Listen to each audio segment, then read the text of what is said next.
जनता को सुविधा देने की जिम्मेदारी सरकार की होती है और जब सरकार ये सुविधाएं ना दे पाए तो उसे नाकाम कहते हैं। और कुछ इसी रास्ते पर भारत की सरकार चल रही है। राहुल गांधी वायनाड में मौजूद हैं और वायनाड से उन्होंने एक बड़ा ऐलान कर दिया है। ऐलान ऐसा कि जिससे मोदी सरकार हिल गई है। अब वो सोच रही है कि राहुल ने तो ऐलान कर दिया, अब हम क्या करें। नमस्कार, मैं आपके साथ K K Rana, online news India देख रहे हैं आप। वायनाड की स्थिति को तो आप समझते हैं, बेहतर तरीके से देख भी रहे हैं, तस्वीरों में और वीडियो के माध्यम से वहां की स्थिति को समझने की कोशिश भी कर रहे हैं। राहुल गांधी उसी वायनाड में कल से मौजूद हैं, वहां की जमीनी हकीकत को देख रहे हैं, वहां के लोगों से मिल रहे हैं, वहां के पीड़ितों को गले लगा रहे हैं और वहां के लोगों के दर्द को बांट रहे हैं। राहुल गांधी और प्रियंका गांधी दोनों भाई बहन। लेकिन मोदी सरकार वहां के लोगों के दर्द की सुध लेने के लिए भी तैयार नहीं। क्या लगता है आपको प्रधानमंत्री साहब कि एक आपदा या त्रासदी का आना क्या होता है?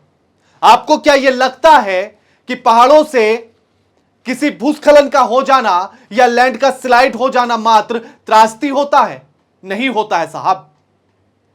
त्रासदी कहलाता है जब घरों के घर टूट जाते हैं उसको। त्रासदी कहलाता है जब लोगों के परिवार बिछड़ जाते हैं उसको। त्रासदी कहलाता है जब लोगों के रिश्ते उस मलबे के नीचे दफन हो जाते हैं उसको। और त्रासदी कहलाता है जब लोगों के सपने उस मलबे के नीचे दब जाते हैं, चकनाचूर हो जाते हैं उसको। और लैंडस्लाइड भी यही होती है।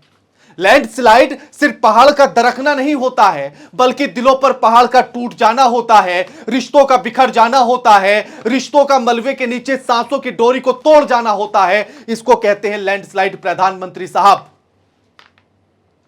और राहुल गांधी इस दर्द को समझ रहे हैं। जो काम सरकार को करना चाहिए था वो विपक्ष का नेता कर रहा है और सरकार, प्रधानमंत्री विदेशों में घूमने में व्यस्त हैं।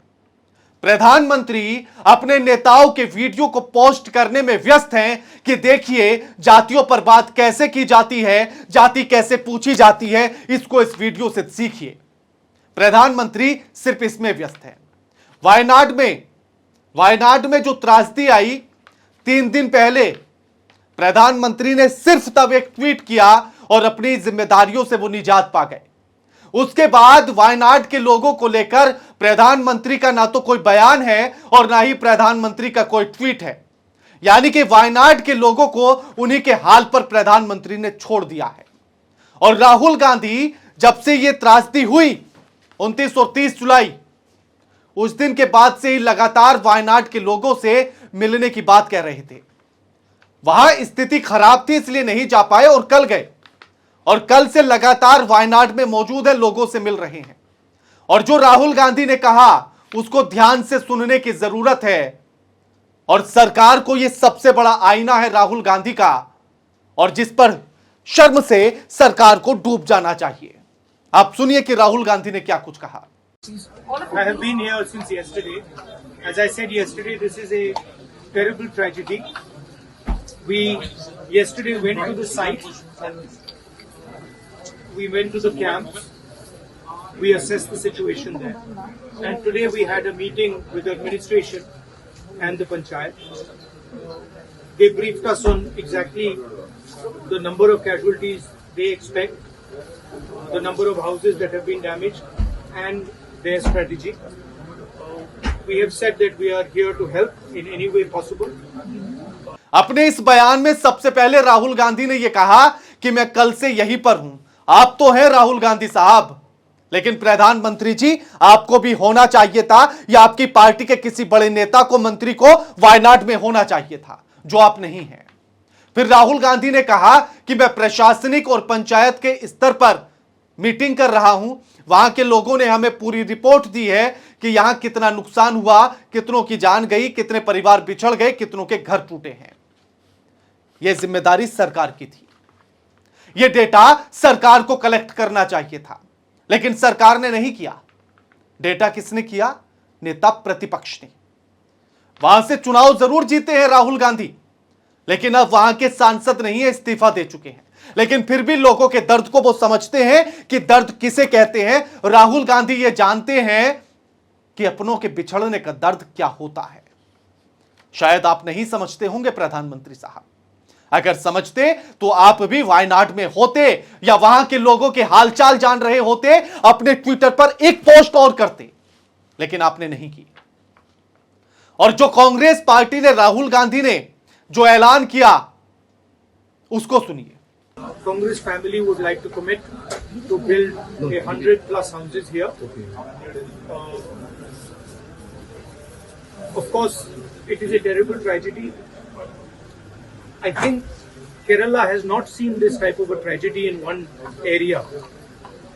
And I think I'm going to raise it in Delhi and also with the Chief Minister here, that this should be treated differently. This is a different level of tragedy and it should be treated differently. Are we going to take up any proactive measures to put an end to these kind of tragedies? Yes, that is part of the discussion, but right now the focus is on finding the bodies of people, finding potential survivors and making sure that they're comfortable in the camps and also rehabilitating people. I think rehabilitation is going to be a very important issue. What a lot of the survivors have told me, is that they do not want to go back to that area.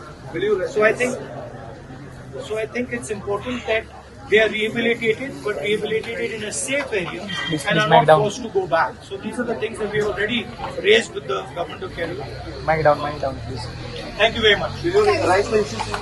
Rahul Gandhi ने सीधे तौर पर यह ऐलान किया कि वायनाड के लोगों को 100 से ज्यादा घर कांग्रेस पार्टी बनाकर देगी और इसके लिए हम प्रतिबद्ध हैं।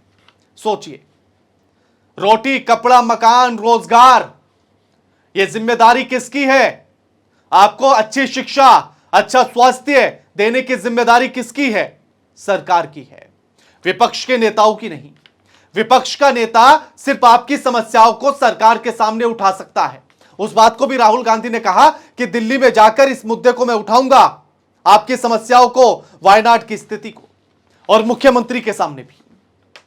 तो विपक्ष के नेता का काम यहां पर खत्म हो जाना चाहिए था, लेकिन राहुल गांधी ने मानवता दिखाई और उसी मानवता के आधार पर उन्होंने कहा कि 100 से ज्यादा घर हम लोग आपको बनाकर देंगे, जबकि यह काम सरकार का होना था। यह बात सरकार को कहनी थी, लोगों की आंखों में आंखें डालकर, उनके आंसू पोंछते हुए, उनके कांपते हुए हाथों को थामते हुए प्रधानमंत्री को यह बात कहनी थी कि चिंता मत कीजिए, सरकार आपके साथ है, आपके उजड़े हुए घरों को हम फिर से बसाएंगे, आपके इस बाढ़ में बहते हुए गांव के गांव हम आपको बसा कर देंगे, आपके जो अपने परिवार बिछड़ गए हैं, जिन्होंने इस बाढ़ में, इस त्रासदी में दम तोड़ दिया है, उस दर्द को हम साझा करेंगे।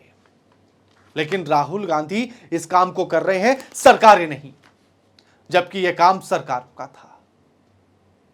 सोचिए कि यह काम सरकार कर रही है। साथ ही AIADMK ने भी 1 करोड़ रुपए देने का ऐलान किया है इन्हीं पीड़ितों को। यानी कि केंद्र सरकार कुछ नहीं कर रही है, बाकी सारी पार्टियां, पूरा विपक्ष कर रहा है, प्रधानमंत्री को फुर्सत नहीं है अपनी तारीफ में कसीदे पढ़ने के सिवाय। यानी कि 100 घर बनाने की बात राहुल गांधी कर सकते हैं, तो फिर सरकार क्यों नहीं कर सकती थी? राहुल गांधी कर सकते हैं तो ये सरकार के कोई से मंत्री क्यों नहीं कर सकते हैं? क्योंकि उन्हें आपकी फिक्र नहीं है, क्योंकि सरकार सत्ता के नशे में चूर है, क्योंकि सरकार को आपके दर्द से कोई सरोकार नहीं है, सरकार को आपकी समस्याओं से कोई लेना देना नहीं है। इसीलिए सरकार खामोश है, उसके मंत्री बयानबाजी करने में व्यस्त हैं और प्रधानमंत्री विदेश में व्यस्त हैं, इसीलिए वो नहीं कर सकते हैं। और कांग्रेस पार्टी जो विपक्ष में है, वो ये कह रही है कि हम आपको 100 से ज्यादा घर बनाकर देने के लिए प्रतिबद्ध हैं, हम आपको बनाकर देंगे, हम आपके उजड़े हुए घरों को फिर से बसाएंगे, हम आपके दर्द को बांटेंगे और हम आपके साथ ऐसे ही खड़े रहेंगे। कांग्रेस पार्टी और राहुल गांधी के इस ऐलान को लेकर आप क्या सोचते हैं? और सरकार को जो ऐलान करना चाहिए था वो नहीं किया गया, उस निकम्मेपन को लेकर आप क्या सोचते हैं? हमें कमेंट करके जरूर बताइएगा और चैनल को सब्सक्राइब करना मत भूलिए और इस वीडियो को ज्यादा से ज्यादा शेयर कीजिए ताकि लोगों को हकीकत पता लग सके। नमस्कार।